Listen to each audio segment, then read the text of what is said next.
Imagine walking through your local museum, marveling relics that tell the stories of entire civilizations.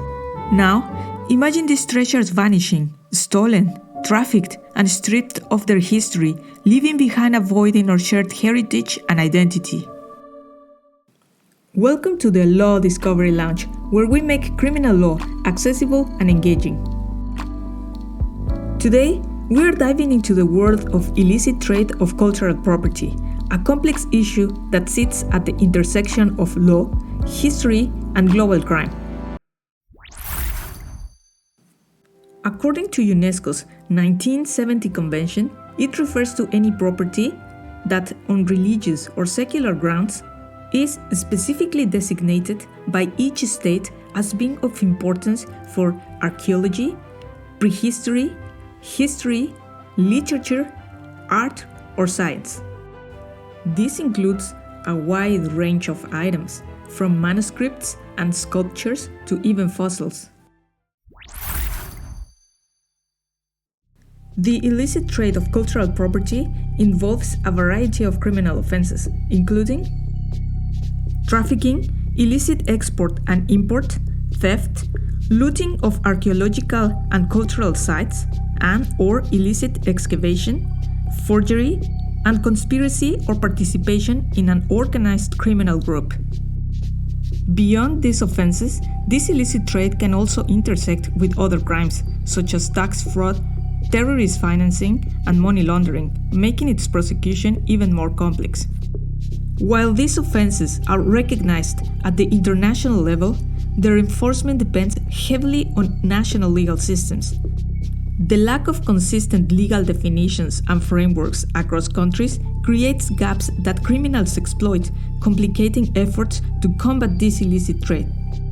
This brings us to a critical aspect.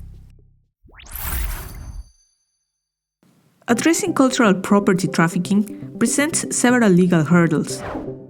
Countries interpret cultural property differently, creating legal loopholes.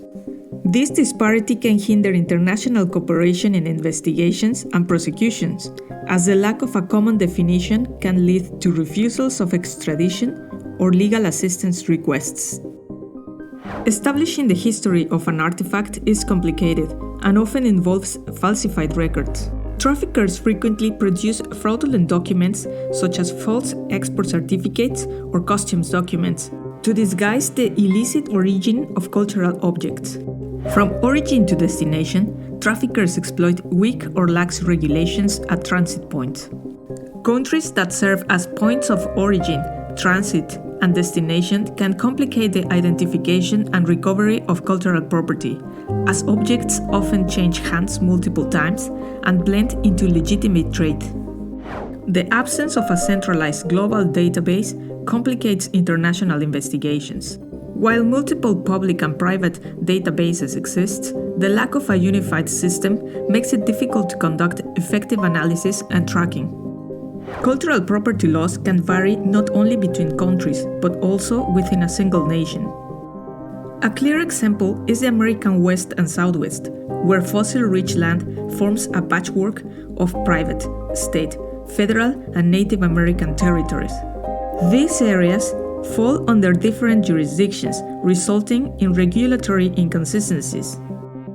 While some strictly protect fossils as cultural heritage, others allow private ownership, making law enforcement and legal interpretations more complex.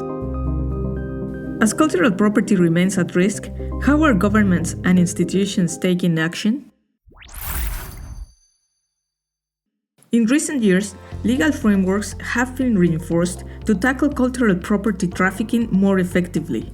One example is the European Union's Regulation 2019/880, which restricts the import of cultural goods into the EU to prevent the entry of stolen or illicitly exported artifacts. This regulation applies to cultural property from non-EU countries, ensuring stricter import controls and strengthening efforts against illicit trade.